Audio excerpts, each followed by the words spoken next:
देखो, Durand line जो है वो अफ़गानिस्तान और पाकिस्तान के बीच का बॉर्डर है, ठीक है? अभी ये न्यूज़ में इसलिए है क्योंकि ऐसा कहा जा रहा था कि अफ़गानिस्तान में जो तालिबान की सरकार है, उनमें से जो कुछ लोग हैं वो आकर के इस बॉर्डर के वायर को काट रहे थे, ठीक है? आपने अगर कभी बॉर्डर देखा होगा, चाहे इंडिया पाकिस्तान का हो, चाहे पाकिस्तान अफ़गानिस्तान का हो, चाहे किसी भी जगह का हो, तो उसमें एक वायर रहता है जिसके आर-पार आप नहीं जा सकते बिना परमिशन के, ठीक है? तो उसको अफ़गानिस्तान के लोग काट रहे थे, तालिबानी लोग उसको काट रहे थे। तो ये आज की समस्या नहीं है, ये मैटर क्या है कि मॉरटाइमर डूरंड, इन्होंने 1883 में इस लाइन को बनाया था जिसको डूरंड लाइन कहते हैं। अफ़गानिस्तान ने कभी भी इस डूरंड लाइन को नहीं अपनाया as a border between Pakistan and Afghanistan. Afghanistan ने कभी माना ही नहीं कि ये जो बॉर्डर है ये पाकिस्तान और अफ़गानिस्तान के बीच में है, ठीक है? तो जभी भी पाकिस्तान में अफ़गानिस्तान में तालिबान की सरकार आती है, आपको पता होगा इससे पहले भी आ चुकी है, तभी वो लोग ऐसा कुछ हरकत करते ही हैं कि ये लाइन जो है इसको हम नहीं मानते हैं, ठीक है? कुछ ना कुछ हरकत इस लाइन को लेकर वो करते ही हैं। मॉरटाइमर डूरंड एक ब्रिटिश डिप्लोमेट थे जिनको इस रेखा को खींचने के लिए ही बुलाया गया था, मतलब कि जैसे रेडक्लिफ को बुलाया गया था ना हमारे इंडिया और पाकिस्तान के बीच के बॉर्डर को डिसाइड करने के लिए, वैसे ही मॉरटाइमर डूरंड को भी डिप्लोमेट थे ये ब्रिटिश के, तो इनको भी बुलाया गया था। 1883 में इन्होंने इस लाइन को बनाया था, इस लाइन को पाकिस्तान और अफ़गानिस्तान के बीच में खींची थी और 2 देश बना दिए थे। और अफ़गानिस्तान की तालिबान सरकार इसलिए नहीं मानती है इस रेखा को क्योंकि उनका कहना है कि अंग्रेज़ों ने इसको अपनी सुविधा के लिए बनाया था, अपने हिसाब से बनाया था, हमारे हिसाब से नहीं बनाया था, ठीक है? और पाकिस्तान की भी जो सरकार है वो भी अब टेंशन में है कि फिर से इस डूरंड लाइन को लेकर कोई मुद्दा खड़ा ना हो जाए, ठीक है?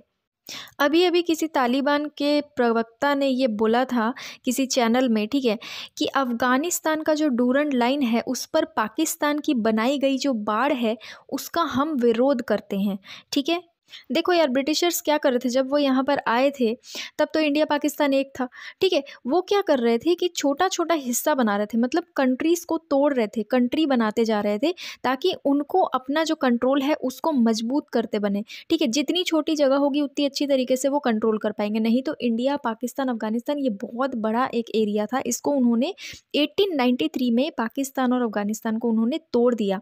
अफ़गानिस्तान के साथ 2640 किलोमीटर लंबी लाइन उन्होंने खींच दी, ठीक है। और जिसने इस बॉर्डर को बनाया उसका नाम था मॉरटाइमर डूरंड, इसीलिए इस लाइन को डूरंड लाइन कहा जाता है। मतलब तालिबानी सीधा-सीधा ये कह रहे हैं कि ये जो पाकिस्तान ने बाड़ बनाया है, बाड़ मतलब फेंसिंग, ठीक है? फेंसिंग आपने देखी होगी जिसकी मैं बात कर रही हूँ, वो लोग काट रहे थे, है ना? तो ये जो फेंसिंग पाकिस्तान ने बनाई है ये बिल्कुल भी सही नहीं है ना? और तालिबान ऐसा क्यों कहती है? तालिबान ऐसा इसीलिए कहती है क्योंकि डूरंड लाइन को वो ये मानती है कि डूरंड लाइन ने कई सारे फैमिलीज़ को बाँट दिया है। अफ़गानिस्तान का ये मानना है कि जो पश्तून्स रहते हैं, पश्तून्स एक तरह के अफ़गान्स होते हैं, ठीक है? तो पश्तून्स जो रहते हैं, पश्तून डोमिनेटेड एरिया पाकिस्तान में जो है, वो अफ़गानिस्तान का एरिया है, ठीक है? क्योंकि वो अफ़गानी लोग हैं, उनको ऐसे नहीं बाँटना चाहिए था। मतलब पाकिस्तान के जो इस एरिया में पश्तून्स रहते हैं सबसे ज़्यादा मेजॉरिटी में, वो एरिया अफ़गानिस्तान अपना मानता है और वहीं पर से बॉर्डर को खींचा गया है, तो दोनों तरफ पश्तून्स रहते हैं, बीच में बॉर्डर खींच दिया गया है। इसलिए तालिबान कहता है कि यहाँ पर फेंसिंग करने का कोई मतलब नहीं है, हम इस बॉर्डर को नहीं मानते हैं।